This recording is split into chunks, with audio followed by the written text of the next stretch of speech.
Hey guys, it's Nick the Booksmith. Welcome back to my channel and welcome to the second part of the DIY where we're making our own journal.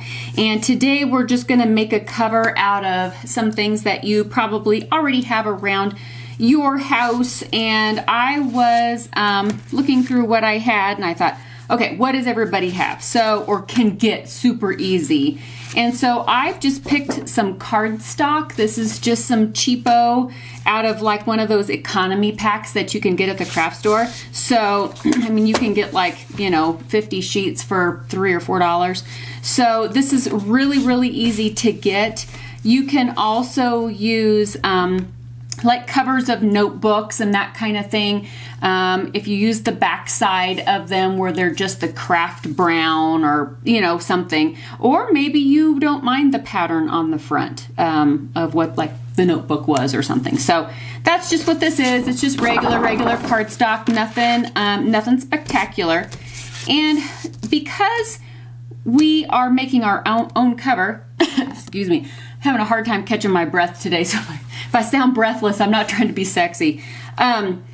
So this book kind of had its own, size. It's made. We have to make paper to fit this size. But when we are making our own cover, we can jimmy rig that around, right?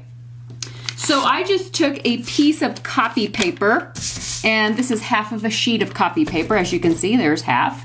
And then I folded that in half. And when you fold this in half, this is like 5.5 by 4 3/4, okay? So just to make it easy on ourselves, I thought I would make a journal that would fit this size of paper. And to be able to do that, you want to go just a little bit bigger than what the sheet of paper is. So if you just kind of want to line that up on the edge to where there's just a peeky peek hint over the edge, then you can put your ruler here and you can say, oh, well, I think like 5 3/4 or 5 5/8 would be great. And then you can go this way and go, okay, well, I think 4 3/8 would be great. So you can just kind of measure that up in whatever size paper you want, and then you can kind of, figure that out. So I'm going to make a cover that is like about 5 3/4 by 4 3/8, and then I want like a 1-inch spine. Sounds easy, right? Well, you'd be wrong. No, I'm just kidding. Okay, so I'm going to double it up. I'm going to make kind of maybe a heavier cover, so that's why I have 2 sheets here. Let's see what I got here. So 4 3/8 plus 4 3/8 equals 8 3/4, right? So 8 3/4 plus a 1-inch spine is 9 3/4. So we want 2 pieces of cardstock that are 9 3/4 inches wide by 4 3/8 high. Wait, I did that wrong. This is my life. I am so sorry. Okay. So it is 9 3/4 this way, but it's 5 3/4 high.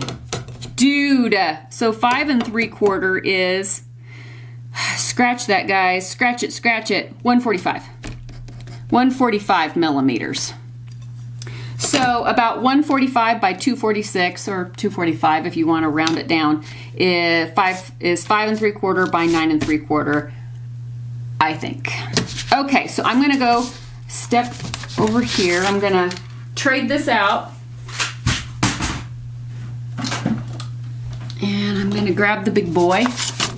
This is the big boy. This one's a little more accurate than the other one. Sorry. Okay, so 9 3/4.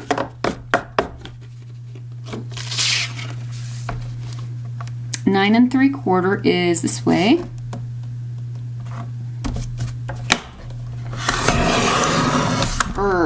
And then 5 3/4 is this way. And of course, Of course, there's no markings. In between 5.5 and 6, there's nothing. So it's this big old guessing game. It's great. It's just awesome. So I'm just gonna guesstimate that. So here we have our 2 pieces. Get my scoreboard back. So now we got to do more math. So 5 3/8 and 4 3/8. Remember that. I'm going to write that down. 5. And that makes sense because we want each cover to be 4 3/8. So we cut this correctly. I think my math is okay this time. Okay. So let's glue these puppers together. Make sure that you get the edges really well. All along the edges, it's very important. And make sure there's a nice even distribution of whatever adhesive you are using. I'm of course just using the Fabrifix because I don't know, that's what I always use. Okay. I'm just going to line these guys up, just like that.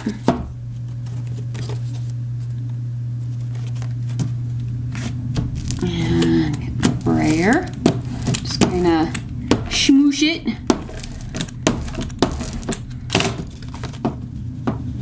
Okay. Ah, now there's glue everywhere. That's one bad thing. The glue gets everywhere. But the good thing about this glue is it kind of, dries like snot. Not that I am an expert on snot. Well, I was a substitute teacher for about 8 years, so maybe I am, and I'm a mom, so maybe I am an expert on snot. But it kind of dries and then it will just kind of rub off. So it's not too big of a deal here. All right, so now grab the scoreboard again.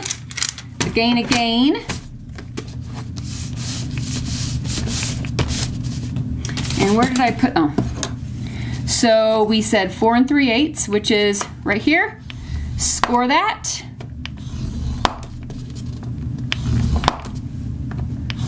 Like that, and then 5 3/8, and we're going to score there too. All right, and just slowly kind of just fold that in. The glue is still like not set yet, which is a good thing. You kind of want it not glued yet. I mean, not dry yet. Oh, my brain today. And then we're gonna score this one, and then just barely just kind of maneuver that, just like that. And here we go. We have the beginnings of our cover. And because we put 2 pieces of cardstock together, I wouldn't say it's a hardback book, but it's certainly a more rigid